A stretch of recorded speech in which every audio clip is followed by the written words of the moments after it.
This is The Antidote with Dave Hawkins, where Christian music doesn't suck.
I'm Dave Hawkins, and thanks for joining The Antidote. You know, it's great when a band comes out with a release that's bound to change the boundaries of a genre. Tonight's guest, the metal band Forevermore, has done just that with their new release, Integral, and our opening song, Enterprise, comes from that album. Integral is a real game changer. Not only is it great musically, but the topic digs really deep and challenges the listener to consider where they are with society and how it fits into the passage of time. Jared Storm, lyricist and guitarist of Forevermore, joined The Antidote for a phone conversation about Integral and explained how the theory of human sociocultural evolution found in Spiral Dynamics shaped the album. That's coming up right after our next song, Force Fed, from the last Forevermore release, Tell Us.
The Antidote is meeting with Jared Storm of Forevermore. Thanks for taking time for us, Jared. Thanks for having me. Forevermore is on the road touring your new album, Integral, with Darkness Divided and Kingdom of Giants. But I'm really disappointed that you're not heading up to Canada. This doesn't mean you don't like Canadians, do you? Not at all. We've actually, we did a short run up there last year, and it was one of the funnest tours we've done. I love Canada. I love the people up there. And I'm sure we'll be pushing to head back there in the near future. We're going to look forward to it. Well, listen, I want to go back to your last album on Tooth and Nail. Tell Us was a really solid release. So I was surprised when it didn't seem to get the attention I thought it deserved. Was that disappointing? I thought it did well for us. I mean, it's a I think it has a lot to do with just the genre we're in, and it's just our style. I guess it's a very oversaturated style of music, and there's just a lot of competition out there. I think it kind of takes some time to like establish yourself and try to stand out from the crowd. No, I hear you. As you say, it's tough to compete in that type of a market when so much is happening. Yeah, sure. It's just a matter of finding your niche and finding ways to set yourself apart. And, although I was happy with that album, I think with this new album, we've kind of hopefully done a better job at doing that. So we'll see how it goes. I want to bring up a quote from you, Jared, about Telos, where you had said, "The concept that the word telos encapsulates should prompt us to consider the implications that our fundamental worldview has on these questions and about life's ultimate purpose, and to reflect on how they should influence the way we live our lives." Can you also apply that quote to all the music that Forevermore wants to create? Yeah, I think so. Yeah, I mean, especially with this new record, I mean, I haven't been super involved with the lyrical content in the past before Telos.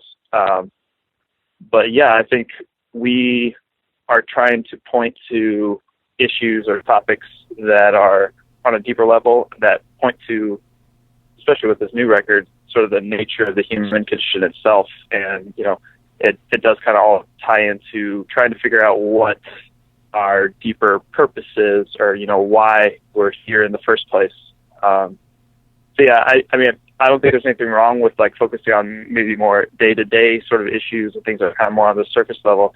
But for me personally, my mind tends to sort of gravitate towards like sort of the big picture kind of questions. The outstanding Worm Tongue from Forevermore's 2014 release, Telos.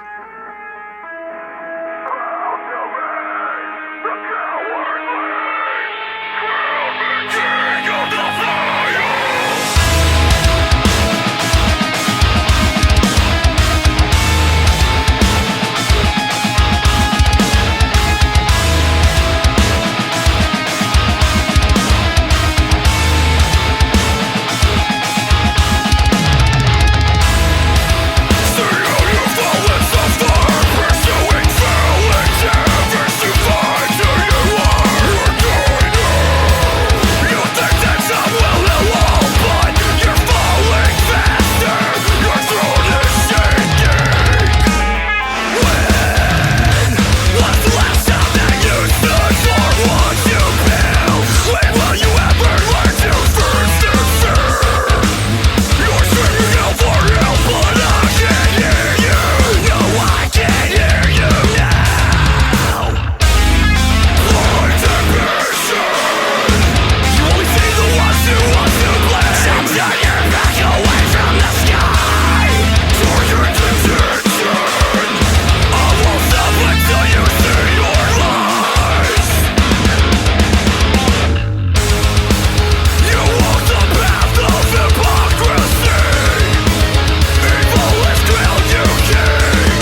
mentioning about the new concept album Integral.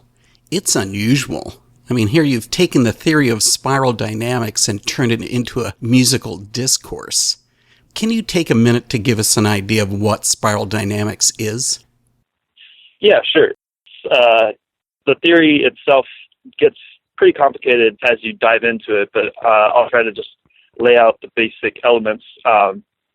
Essentially, spiral dynamics tells us that humans go through a series of stages in our way of thinking, basically our way of looking at the world. So like there are these sequence of shifts in our view of reality that we all go through. And this is both on an individual level. Throughout our lives, we can go through these different stages. But back in human history, each of these stages arose one at a time to another stage in our consciousness. The previous stages remain within us. Okay, so it's just a continuation of what we've been through before, but altering it to current circumstances? Is that how it works? Yeah, I'd say that's pretty accurate. So each of the stages is assigned a color that corresponds with that stage in spiral dynamics. It's just to make them easier to talk about and to remember. But yeah, each stage is an adaptation to a set of conditions. So the idea is that humanity was moving along in our history, and culture changed and technology continued to advance, that we had to adapt new ways of thinking in order to respond to those circumstances. And basically the idea is that these ways of thinking are retained in modern day humans, so that we each can go through these series of changes in our ways of thinking as our individual circumstances change. This is almost relating to sort of the psychological sense of what came out of Guns, Germs, and Steel. I'm not sure if you've ever read that. No, I'm not familiar with that. Anyway, it gives it more in the physical aspect of how cultures developed and why some cultures ended up coming at a higher level than others. But this wasn't universal at any one time. This is something that's developed individual societies. So yeah, each stage starts to crop up in like a small number of individual people. And then over time, once it reaches about 10% of the population, the values of that, system or way of thinking start to permeate the culture and spread throughout that entire society. And if this new way of thinking was adaptive to the new conditions, then it would sort of survive and be passed on. So it's kind of like similar to biological and natural selection, but it's in terms of like these means, which are basically units of cultural information. So these come about if they are successful at, spreading and from person to person, then they'll permeate the culture and be passed on. The technology is also like social and cultural features that would have an influence in the changes of our way of thinking. So population increase in itself would have a play in this. Basically, how the stages progress is in terms of conceptual complexity. So each stage is a more complex way of thinking. It's not a better way of thinking or a more intelligent way. It's just accounting for a wider range of factors and variables. And so technological innovation, as well as, just having to interact with more people on a daily basis, and like all of those different changes in human culture made it so that we had to adapt more complex ways of thinking.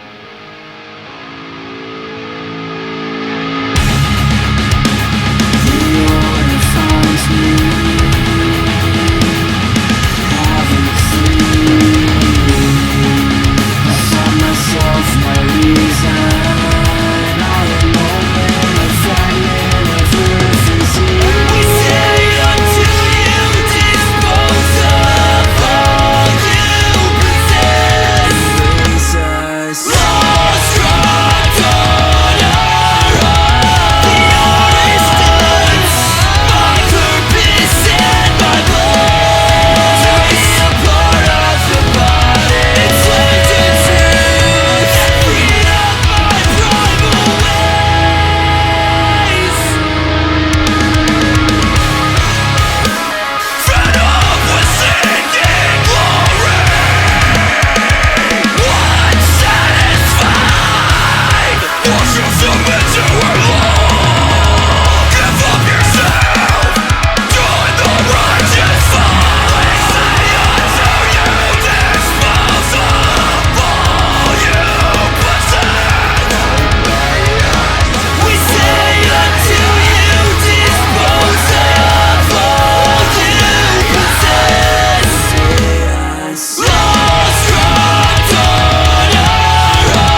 the song Order from the Integral album. On Integral, you've chosen to use an immortal character to give a perspective on how our worldview and actions have changed over the millennia. And you started with a song. I'm going to say this wrong because Canadians pronounce the word differently, but Nascent starts the timeline that you're building on the album. But why was that particular song chosen for the single? A lot of it just had to do with the nature of the concept itself. So it's about these stages or these different colors of consciousness that we move through. And the first song on the record is about the first stage, which is beige. And, the record tells the story of this immortal man, this guy who's been granted immortality. So he lives throughout the entirety of human history, starting at, the very earliest stages, which is the beige stage of consciousness, or the first stage of spiral dynamics. So the song Nascent is basically his perspective within beige, which is sort of like when humanity was living in a very hunter-gatherer sort of lifestyle, where all you really cared about was trying to survive. Like, you're just trying to satisfy your basic biological needs of food and water and shelter, warmth, reproduction, just the basic survival needs.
You mentioned about the color aspect. You're representing each of those in the songs. are these different from what people call personality colors? Yeah, absolutely. It's one of the major distinctions from spiral dynamics. It's not a typology for categorizing people. Like, colors don't measure intelligence. They don't track very well with personality types. And one way of getting at the difference is that, like, a personality type, such as, Myers-Briggs or the Enneagram, they're sort of horizontal in that as you move throughout your life, you remain within that personality type for the most part. Like, you might change as you develop within the type, but spiral dynamics is more of a vertical model in that you move through the stages as you go through your life. So you actually change as you move along, if that makes sense. Okay, so this can also be applied both to society and to individuals. Yeah, that's one of the most fascinating things about it is that these stages of consciousness, or these, the colors that represent different ways of thinking, they apply to entire societies of people. And like, when we look back in human history, we see them popping up basically one at a time, and they each build on the previous stage. But as we moved along as humans, these different ways of thinking came about one after the other.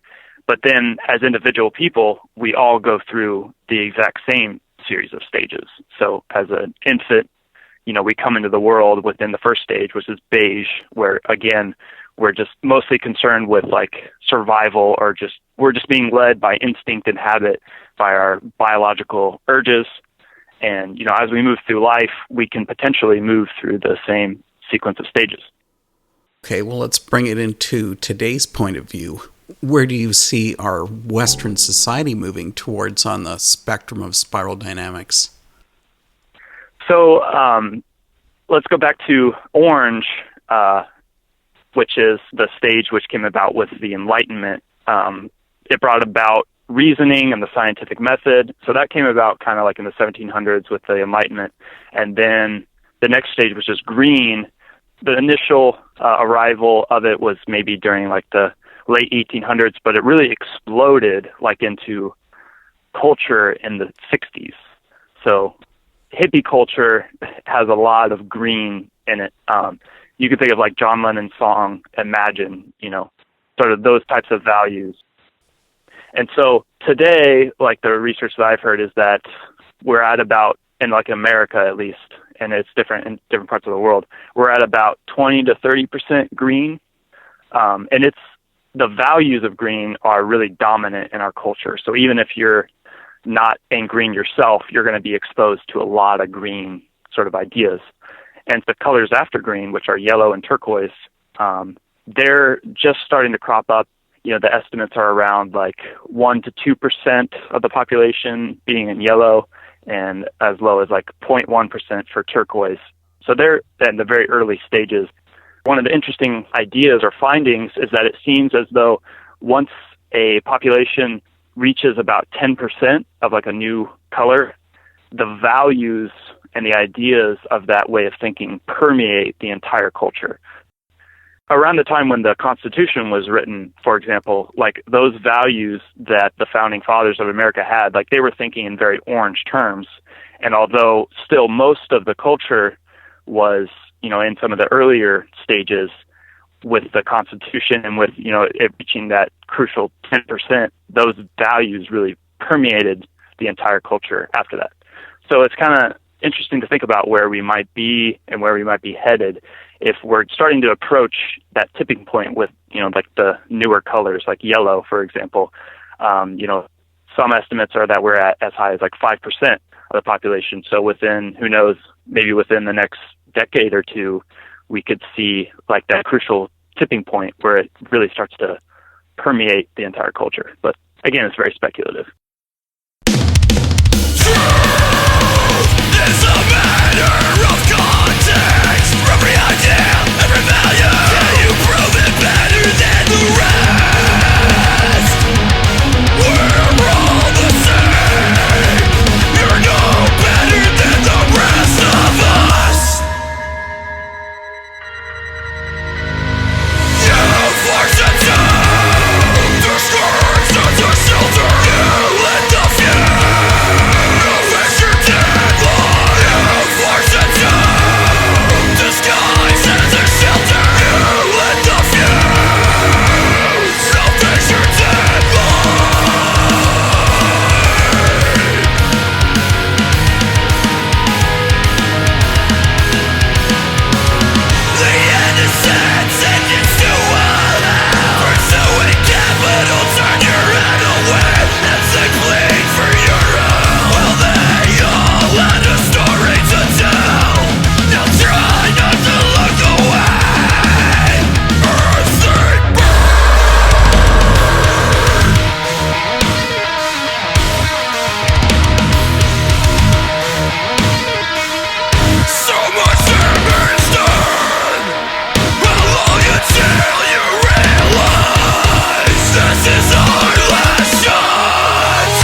covers the green level of spiral dynamics, which relates that spirituality is about the sense of personal meaning that we can find in every aspect of life.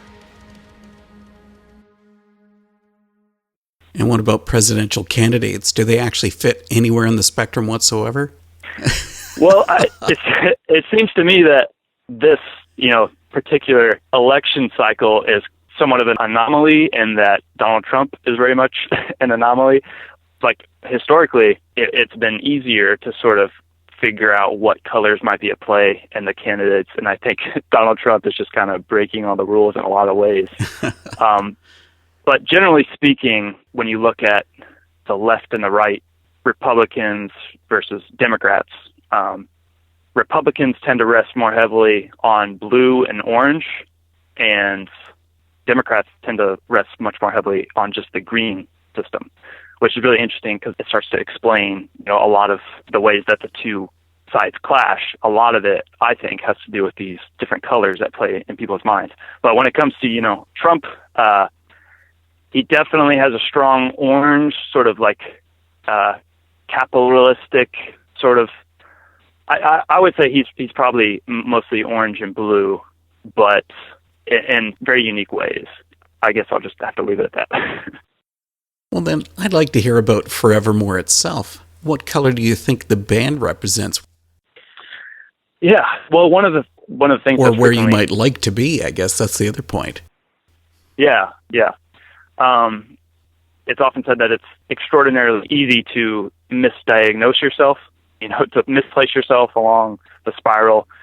People tend to think they're maybe at the what's the newest stage? Oh yeah, that's me. Or if it's depending on the context, no, it's like I'm very broken. I'm down at the bottom, or whatever. But when I look at myself, bearing in mind that I probably can't really be very objective, I feel like I'm mostly orange. Like, I've seen a lot of green come into play in my life recently. Like, just with my interests sort of changing. But as a band, I think we're kind of all over the map. But one of the cool things about spiral dynamics is, like, the model itself is, once you start to understand it and learn about it, you can start to integrate some yellow ideas even without actually fully embodying that state of consciousness. Like, I don't think I am in yellow by any means, but some of the ideas of yellow I can sort of understand and get on board with. At least I'd like to think so, just from studying spiral dynamics. So as a band, I would like to think that, just from studying this, it's given us sort of a broader, deeper perspective, so that, we could integrate some yellow into whatever color we happen to be in.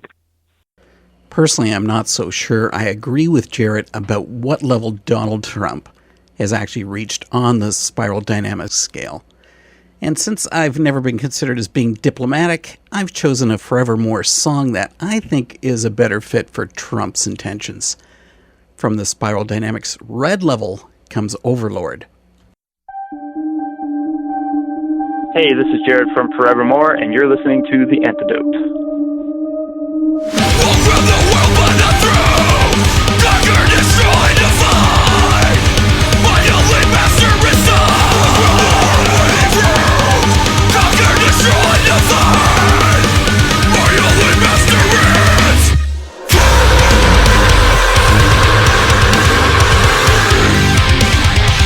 my only master is die.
Well, here I've been spending all this time talking about the theme of Integral. What about the connection between the lyrics and the music itself? Yeah, so stylistically, it's a very subjective thing, but we sort of tried to pick songs that fit the vibe of the color to some extent.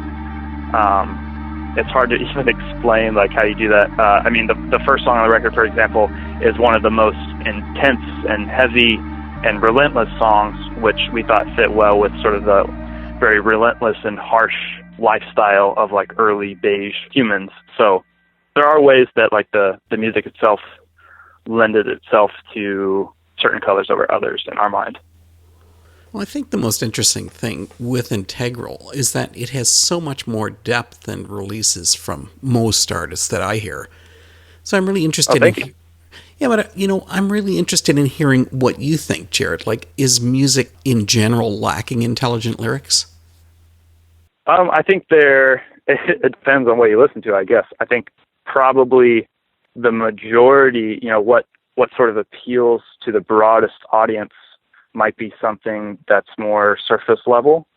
But I don't think there's necessarily something wrong with that. When you think of it from a Spiral Dynamics perspective, like Katy Perry, for example, like with her song, You're Gonna Hear Me Roar, I think that is appealing to younger kids looking to express their red. They're looking to sort of establish their ego and their self-confidence and their individuality. And so it's like she's writing songs that are appropriate for the stages of development that they're in. So I don't think there's necessarily something wrong with that. But I do think there might be lacking music out there or content which caters to maybe more of like a more complex sort of way of looking at the world. And I don't think we're alone. I think it's actually a trend that's happening with like bands, especially in the metal genre, sort of tackling these sort of deeper issues. I think of bands like our label mates, Silent Planet. I think they have some pretty deep and intelligent stuff going on with their lyrics and their message. And there's some other bands out there like Architects is another one that comes to mind. So yeah, I don't think we're alone in trying to sort of delve deeper. But you picked about the only two that I could think of that were actually doing that. Yeah, that might be a good point. That, like, off the top of my head, those are the two that stand out to me. But I'm sure there's more.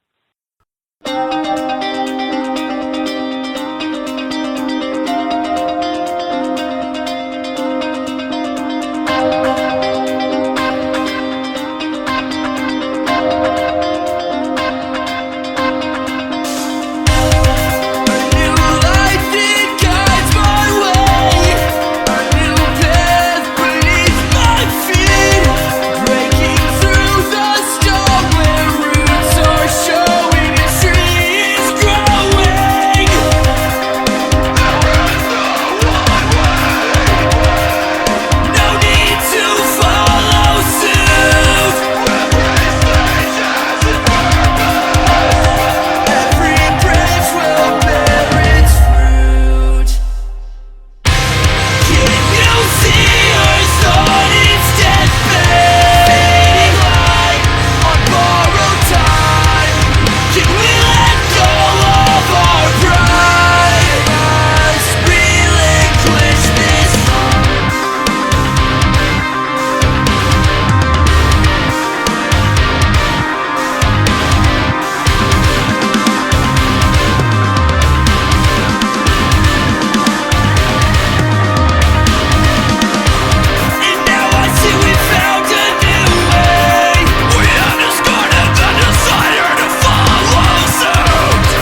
the beautifully rich and smooth Pandemica, with its view of the turquoise level. And that level speaks about becoming attuned to the balance of intertwined life forces and its spiritual connectivity. I don't think there's any question that this is a really deep topic to cover from a musical angle. And I know personally, I'm still trying to make sense of it all. But by being willing to draw from such an interesting issue, it looks like Forevermore is ready to create music that will make an impact. Okay, next time on The Antidote, the Australian threesome, The Quick and the Dead, come for a talk about their upcoming self-titled release. They have a cool sound which has been described as southern folk rock with a side serving of blues. Be sure to tune in for our exclusive first listen to the album and our talk with The Quick and the Dead. For tonight, though, Jared Storm of Forevermore is coming back to answer whether fans are ready to accept a release like Integral, and we'll close with the title track. Enjoy this and have a great week. What about your fans or newcomers to Forevermore? They're going to listen to Integral. Do you think they're going to be able to absorb all of what you're trying to get across? Well, I like to think that although Spiral Dynamics is very complex when you dive into the gritty details, I think the gist of it is something that most people can grasp and that most people will find interesting. I've explained it to a lot of different people with a wide range of interests, and just the basic idea that the human mind changes over time, and there are these colors that we all move through, and when you start to describe what they're like, and people see, oh yeah, I see that going on in the world. I think that is interesting to a lot of people, and so I'd like to think that even for someone who maybe it's too esoteric for their taste, that they can still get something out of it. But I guess that sort of remains to be seen. I think Forevermore is sort of putting itself in a difficult spot. This is your fourth album, and I guess every album is a stepping stone for a band, but how are you going to top what you've done with Integral? Yeah, I've thought about that a little bit. We can't really take a step back from here. Whatever we do next, for the people that we hope to gain interest from, the kind of people who are looking to dive in deep with something, we're going to have to come up with something that sort of allows for that. But I think it'll be a fun challenge. Okay, this has been a really heavy talk, so it's time to lighten things up a bit. Who's the worst band member in Forevermore to tour with? The worst band member to tour with? Oh man, you're really putting me on the spot here. I am. Huh. This probably sounds like a cop-out, but we all get along really well, and I think that's a big part of the reason why we've stuck around, is that we don't really butt heads too much. I will say that Kramer is a very smelly guy a lot of times, and he's a messy guy. I love Kramer, and he makes us all laugh, but he's kind of messy, and that gets on my nerves a little bit. But I don't know. I don't want to. I don't want to trash anybody any further than that. Okay. Well, listen. Seriously, thanks for this talk, Jared, and have a great tour. Yeah. Thanks a lot. Appreciate it.